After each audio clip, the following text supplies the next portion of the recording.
तो इतना पॉल्यूशन फैलाने के बाद आपने काफी पॉल्यूशन फैला लिया और काफी डर भी लग गया होगा आपको कि इतना ज्यादा फ्यूचर खतरे में है। तो अब मैं आपको बता रहा हूँ कंट्रोल ऑफ एयर पॉल्यूशन। अभी जैसा कि राजेश्वरी ने डाउट किया, सबसे पहले इन्होंने इंडस्ट्रीज वाले को टारगेट में ले लिया, ठीक है। तो इंडस्ट्रीज वाले को आपने टारगेट में ले लो, गवर्नमेंट भी टारगेट में ले चुकी है उसको।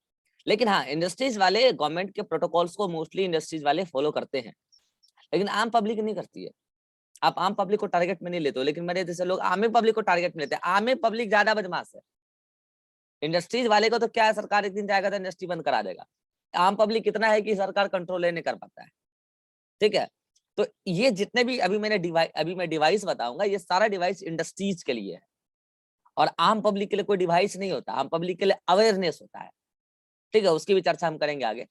तो अभी मैं आपको बता रहा हूँ कि एयर पोल्यूशन को कैसे कंट्रोल किया जा सकता है। 2 टाइप के डिवाइसेस तैयार किए गए साइंटिस्टों के द्वारा और गवर्नमेंट इसको कंपलसरी कर दी है कई सारे इंडस्ट्रियल फील्ड में कि आपकी इंडस्ट्री में अगर ये डिवाइसेस नहीं लगाए तो आपका इंडस्ट्री लीगली सही से नहीं चलेगा, ठीक है। तो ये 2 टाइप के डिवाइसेस हैं, एक को कहते हैं एरिएस्टर टाइप, एक को कहते हैं स्क्रबर टाइप, ठीक है। एरिएस्टर एंड स्क्रबर, ध्यान से सुनना। अब एरिएस्टर का क्या काम है, स्क्रबर का क्या काम है, दोनों का अलग अलग काम है। पहली बात कि एरिएस्टर छोटे से छोटे पार्टिकल को रिमूव कर देगा, जैसे स्मॉल पार्टिकुलेट मैटर को, यानी कि सस्पेंडेड पार्टिकुलेट मैटर को भी रिमूव कर देगा। कौन? एरिएस्टर। ये उसी को रिमूव करने के लिए ही बनाया गया है। और स्क्रबर लार्ज पार्टिकुलेट मैटर को रिमूव करने के लिए बनाया गया है। बट इसके साथ साथ ये हमारे जो गैसियस पोल्यूटेंट होते हैं, गैसियस एयर पोल्यूटेंट, उसको भी रिमूव कर देता है। लेकिन ये केवल सॉलिड वाला पार्ट, ये स्मॉल या सस्पेंडेड पार्टिकुलेट में भी केवल सॉलिड वाला पार्ट, ना कि गैसेस, ठीक है। तो ये मेजर अंतर है एरिएस्टर में और स्क्रबर में। एरिएस्टर फाइन पार्टिकल्स को रिमूव करने के लिए तैयार किया गया डिवाइसेस कि एटमॉस्फेयर से कैसे फाइन पार्टिकल्स और पोल्यूटेंट है उसको रिमूव करें, और स्क्रबर लार्ज पार्टिकुलर मैटर को कैसे रिमूव करें एटमॉस्फेयर से, उसके लिए बनाया गया। एयर से कैसे रिमूव करें, एयर को कैसे फ्रेश करें, और ऊपर से गैसेस एयर पोल्यूटेंट को भी रिमूव कर सकता है स्क्रबर। अभी सबका मैं वर्किंग बताऊंगा, होल्ड करो। एरिएस्टर हमारे पास वैसे तो देखो समय बढ़ता जा रहा है, साइंस टेक्नोलॉजी बढ़ता जा रहा है, एरिएस्टर की कई सारी वैरायटी आ चुकी है मार्केट में। अब तो आपके सिलेबस में 2 ही है, मैं 2 ही पढ़ा रहा हूँ और इसी 2 से क्वेश्चन आता है। इसका मतलब ये नहीं कि अब मार्केट में यही 2 है, कई सारे एरिएस्टर अब आ चुके हैं, बढ़िया बढ़िया क्वालिटी का आ चुका है, बढ़िया बढ़िया एफिशिएंट एरिएस्टर आ चुका है, ठीक है। आप चाहो तो गूगल करो, यूट्यूब करो, आपको पता चलेगा, ठीक है। स्क्रबर में ड्राई स्क्रबर, वेट स्क्रबर, ये क्लासिकली यही चल रहा है, ठीक है। इसी में थोड़ा सा अपडेट आ रहा है, वर्जन नया आ रहा है, बाकी मेथड यही है, ड्राई स्क्रबर और वेट स्क्रबर। हाँ, एरिएस्टर का अलग अलग कैटेगरी आ चुका है मार्केट में, ठीक है। मैं आपको यही 4 पढ़ाऊंगा और यही आपके से काम चल जाता है, ठीक है। तो एरिएस्टर में एक कैटेगरी है क्या, साइक्लोन, और एक है ईएसपी। ईएसपी का फुल फॉर्म है electrostatic separation particle, electrostatic best separation method, ठीक है। पहले मैं आपको साइक्लोन का मतलब समझाता हूँ कि साइक्लोन क्या है, ठीक है। अपने बचपन में भी सुना होगा साइक्लोन, ऐसा कुछ हवा आता है और गोल गोल घूमता है, ऐसा सुना है बचपन में, हवा आता है गोल गोल घूमता है, साइक्लोन कहते हैं उसको। हम लोग यहाँ वही करते हैं, हम लोग मशीन में वो हवा को गोल गोल घुमाते हैं। मैं आपको बताता हूँ वो मशीन कैसा होता है। इस टाइप का मशीन होता है, शॉर्ट में बना देता हूँ, ठीक है। ऐसा होता है मशीन, या फिर डायरेक्ट नोट्स में चल जाए, चलेगा काम। आ जाओ, मैं डायग्राम बनाने का टाइम बचा लूंगा ना, डायग्राम को मैं नोट्स से समझा देता हूँ।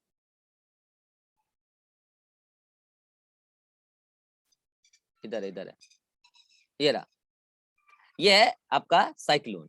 इसमें क्या होता है तो देखो, ये पूरा डिवाइसेस है, ठीक है। इधर से होता है इनपुट और इधर से होता है आउटपुट, ध्यान से समझते चलना। तो मुझे बताओ, आप इनपुट में क्या डालोगे, गंदा वाला एयर, मतलब कि पोल्यूटेड एयर या फिर फ्रेश एयर?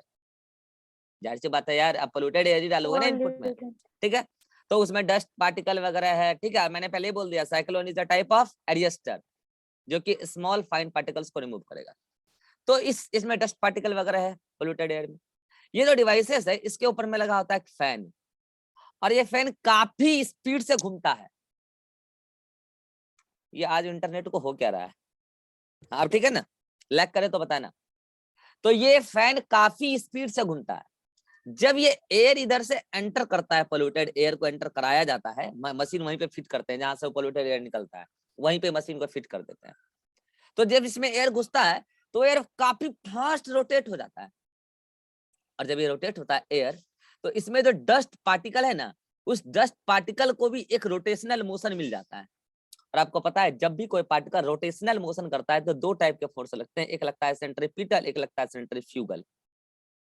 और ये पार्टिकल पर जो सेंट्रीफ्यूगल फोर्स लगना शुरू होता है, तो सेंट्रीफ्यूगल फोर्स की वजह से इस पे इतना फास्ट रोटेट करते हैं कि इतना तगड़ा सेंट्रीफ्यूगल फोर्स लगता है कि साइड में रहता है एक कलेक्टिंग चैम्बर, और उस कलेक्टिंग चैम्बर में रहता है कॉटन का बैग।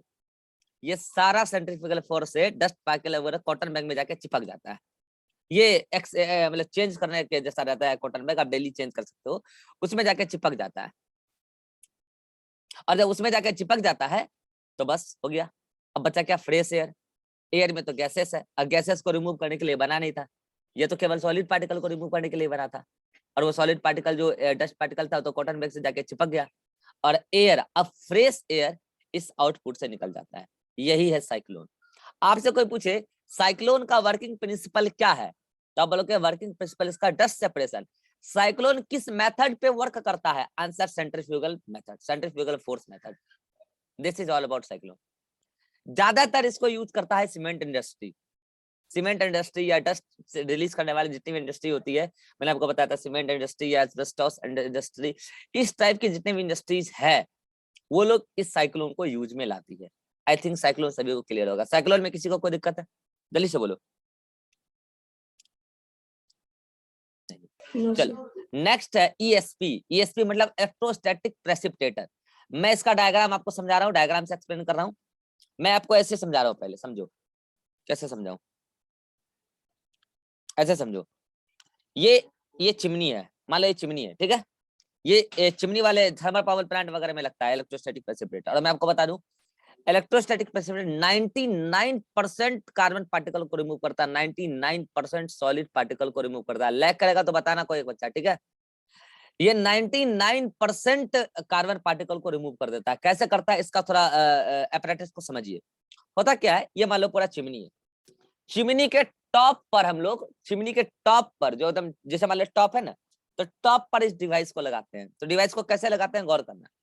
डिवाइस में कुछ हॉरिजॉन्टल वायर होते हैं। अब जिसको ये हॉरिजॉन्टल है ना, एक वायर, दो वायर, तीन वायर, ये सब हॉरिजॉन्टल वायर है, ठीक है। और जितना भी हॉरिजॉन्टल वायर है इसको हम लोग पॉजिटिव इलेक्ट्रोड दे देते हैं। आंटी जी नहीं, कल खुली है ना यूनिवर्सिटी, आज तो संडे है ना।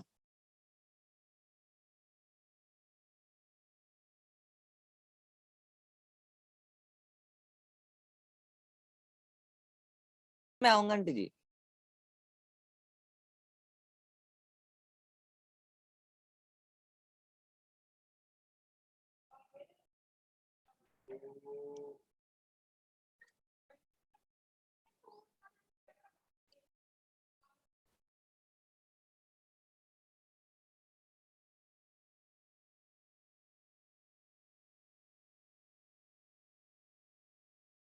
हाँ, तो मैं एक बता रहा था कि इलेक्ट्रोस्टैटिक प्रेसिपिटेटर में कुछ हॉरिजॉन्टल वायर होते हैं, जैसे ये हॉरिजॉन्टल वायर है, ठीक है। तो ये हॉरिजॉन्टल वायर को, आवाज आ रही है ना। Yes sir. हाँ, तो इस हॉरिजॉन्टल वायर को हम लोग पॉजिटिव इलेक्ट्रोड से जोड़ देते हैं, मतलब कि कुल मिला के इस वायर को हम पॉजिटिवली चार्ज बना देते हैं, ठीक है। फिर इसी डिवाइसेस में कई सारे वर्टिकल रॉड लगे होते हैं, ऐसे देख रहे हो, काला काला वर्टिकल रॉड।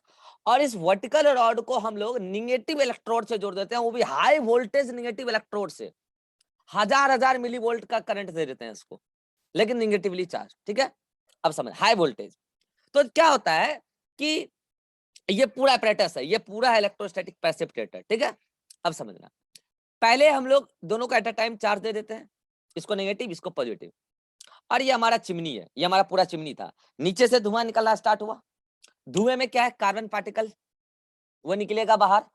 हम चाहते हैं उस कार्बन गैसेस पार्टिकल को नहीं रोकेगा, ध्यान रखना, नहीं, कार्बन पार्टिकल को चिमनी में, ठीक है। उसमें मैंने बताया ना, उसमें वो कार्बन सूट वगैरह होता है जो हार्मफुल होता है, क्योंकि उसका डायमीटर 0.1 माइक्रोमीटर होता है, जो कि आराम से इनहेल हो सकता है पर्सन के द्वारा। और सीपीसीबी के द्वारा तो, अरे यार ये नेटवर्क को आज हो क्या है। अब ठीक है ना। हाँ, तो पोल्यूशन कंट्रोल बोर्ड के द्वारा तो बोला भी गया है कि जो 0.1 माइक्रोमीटर के वो तो काफी घातक है, ठीक है। तो उसको रिमूव करना है इलेक्ट्रोस्टैटिक प्रेसिपिटेटर से, ठीक है। तो ये जब इधर से नीचे से निकला स्मोक, तो स्मोक में कार्बन पार्टिकल था। मुझे बताओ कार्बन पार्टिकल क्या सॉलिड है कि नहीं है ना, सॉलिड है ना। तो अब क्या होता है, जैसे ही हमने स्विच ऑन किया इस मशीन का, डिवाइसेस का, ठीक है, तो ये जो काला वाला है रॉड, जो निगेटिवली इलेक्ट्रोड रॉड है, वर्टिकली है और ये हॉरिजॉन्टली है। ये वर्टिकल रॉड में इतना हाई वोल्टेज नेगेटिव चार्ज गया कि वो इलेक्ट्रॉन इमिट करने लगा अपने चारों ओर, सराउंडिंग में हर वायर, काला वाला हर वायर अपने चारों ओर क्या करने लगा, इलेक्ट्रॉन इमिट करने लगा। पता है, उस इलेक्ट्रॉन इमिटेड एरिया को कोरोना कहते हैं। ये वाला कोरोना नहीं है, ठीक है, कोरोना कहते हैं उसको। Corona is nothing, corona is atmosphere around the, corona is surrounding around the negatively charged electrode and this surrounding area contains high amount of electron, free electron, ठीक है। अब समझना, ये इलेक्ट्रॉन इसके चारों ओर है, कोरोना। अब जब इधर से स्मोक गया तो स्मोक में कार्बन पार्टिकल है और वो कार्बन पार्टिकल इस कोरोना को होते हुए जाएगा। तो मुझे बताओ कि आपको ऐसा नहीं लगता कि कार्बन पार्टिकल निगेटिवली चार्ज हो जाएगा? यस और नो? कार्बन पार्टिकल पे निगेटिव चार्ज आ जाएगा। अब मुझे बताओ, जब ये निगेटिव चार्ज आ जाएगा, अब ऊपर पूरा वर्टिकली प्लेस्ड रॉड ने जाल बना लिया है, ऐसे ऐसे करके जाल बना लिया है। जब ये कार्बन पार्टिकल जाएगा, उसमें निगेटिवली चार्ज है, ऊपर से जाल है ऊपर, और वो जाल में पूरा पॉजिटिवली चार्ज है। समझ गए होंगे आप? ये सब वहां जाके अट्रैक्ट हो जाएगा और बाइंड कर जाएगा। मतलब कार्बन सूट पार्टिकल यही ESP में रह जाएगा, बाकी गैसेस गैसेस के साथ स्मोक एटमॉस्फेयर में रिलीज हो जाएगा। इसका मतलब ये वर्क करता है इलेक्ट्रिक चार्जिंग प्रिंसिपल पर, इलेक्ट्रोस्टैटिक्स के अकॉर्डिंग ये प्रेसिपिटेटर बनाया गया है। और मैं आपको बता दूं 99% कार्बन पार्टिकल को रिमूव कर देता है, इतना एफिशिएंट है, लेकिन गैसेस को नहीं करता। आई थिंक आपको इलेक्ट्रोस्टैटिक प्रेसिपिटेटर समझ में आ गया होगा। हाँ भाई, कितनों को समझ में आ गया? हाथ तो रख लो।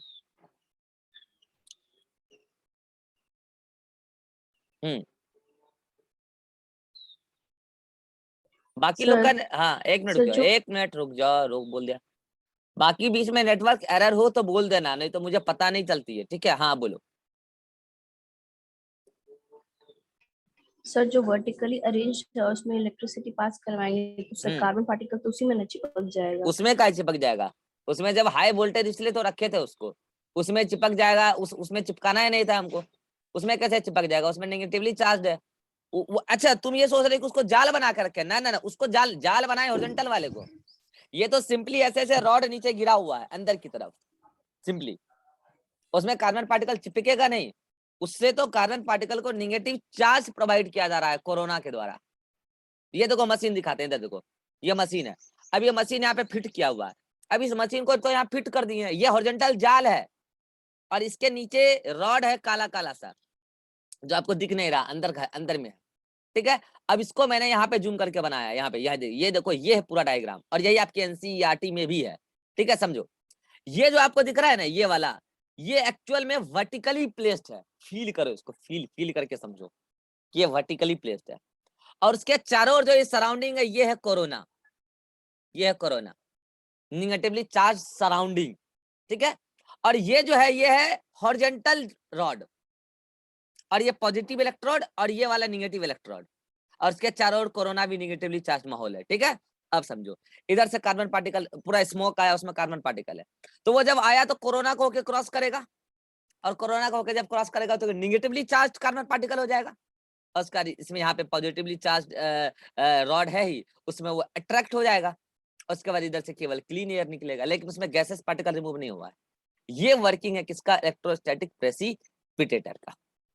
हाँ भाई, अब बोलो, इलेक्ट्रोस्टैटिक प्रेसिपिटेटर में अब किसी को कोई दिक्कत है?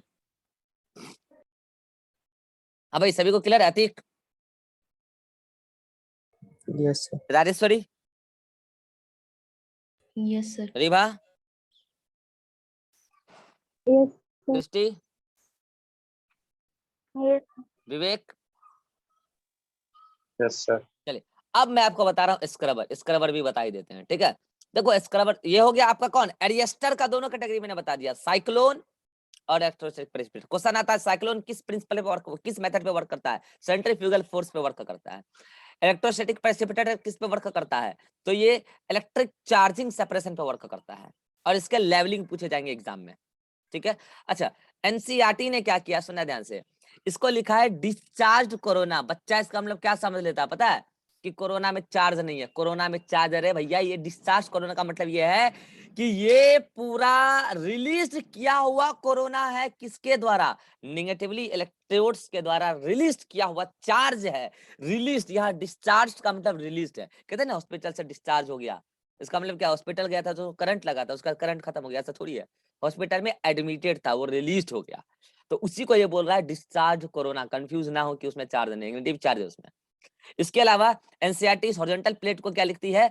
Collection plate ground. तो बच्चा सोचता है कि वो धरती से जुड़ा है, ना रे भैया, ग्राउंड का मतलब है कि फिट किया गया है, फिट किया गया वहां पे, हॉरिजॉन्टली उसको वहां पे फिट किया गया है उस नेगेटिवली चार्ज्ड कार्बन पार्टिकल को कलेक्ट करने के लिए।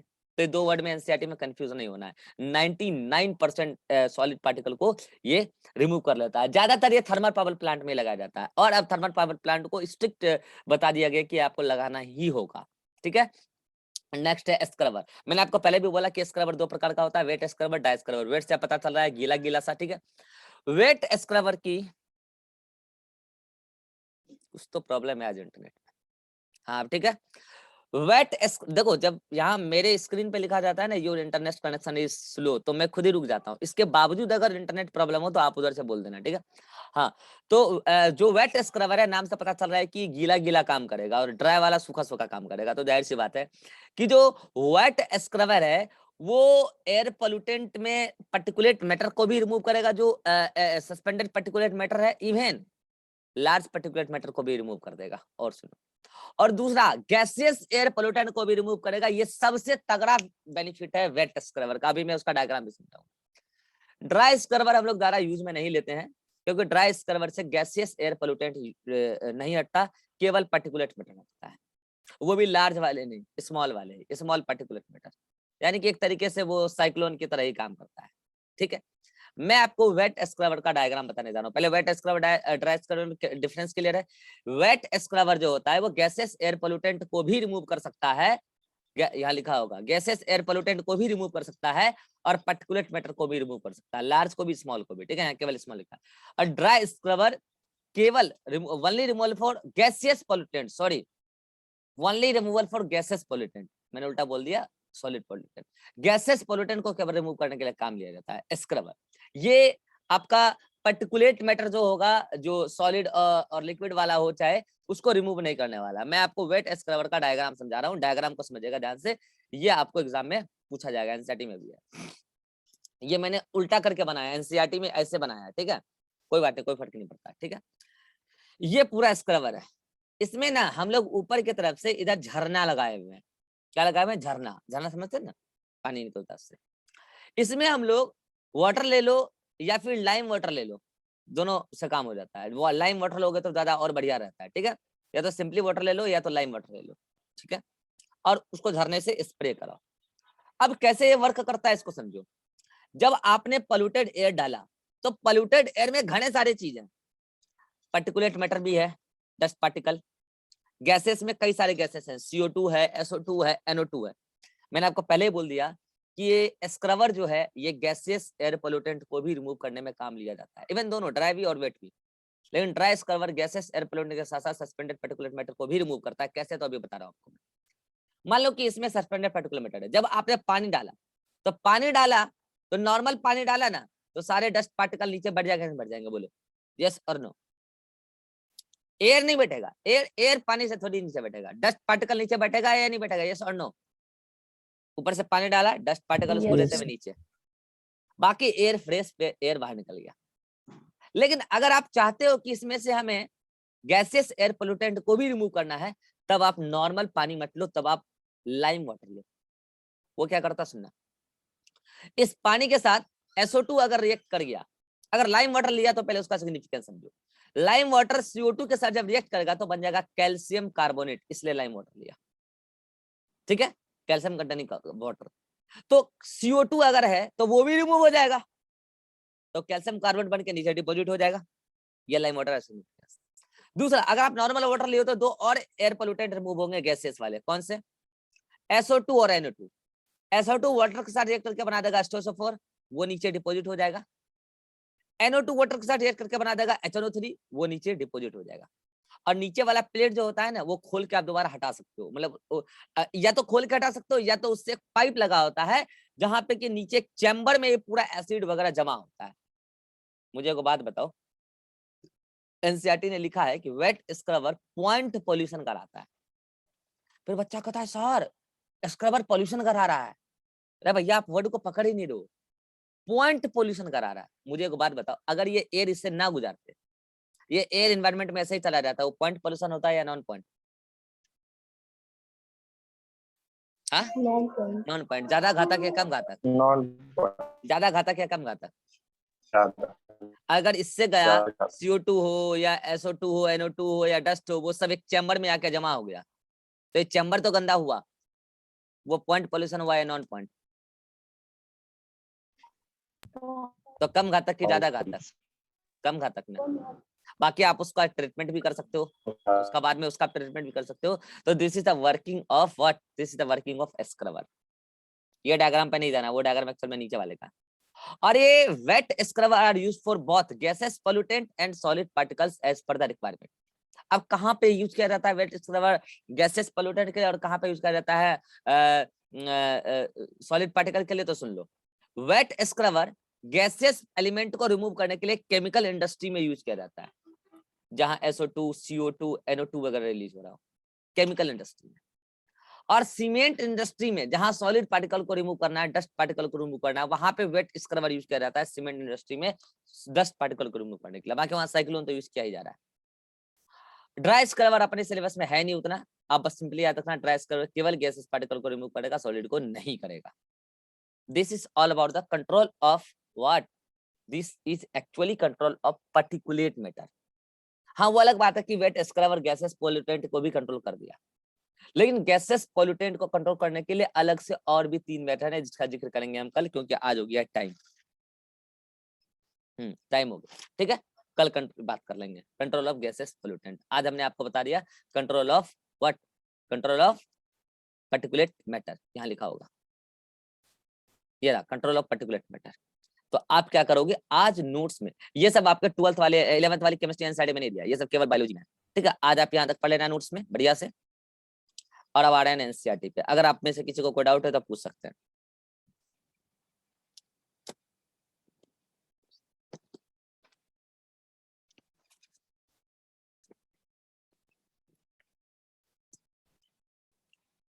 पेज नंबर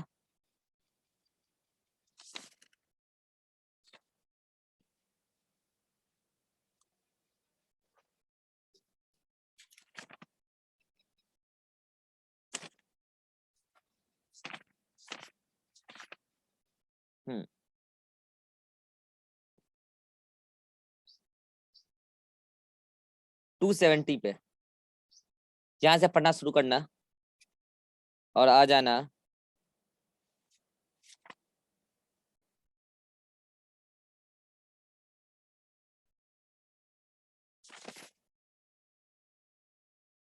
पेज नंबर 271 पे। और यहाँ पे एकदम स्टार्टिंग से पढ़ना शुरू करना, और यहाँ पे लास्ट लाइन तक पढ़ लेना। ये तो भाई यहाँ पे, बाकी आगे आ जाओ।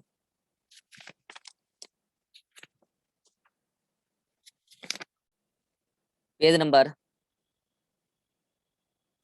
282 से पेज नंबर 283 यहाँ पे पढ़ना शुरू करना है हेडिंग नंबर 16.7 से, और यहाँ पे पढ़ लेना हेडिंग नंबर 16.8 के ऊपर तक।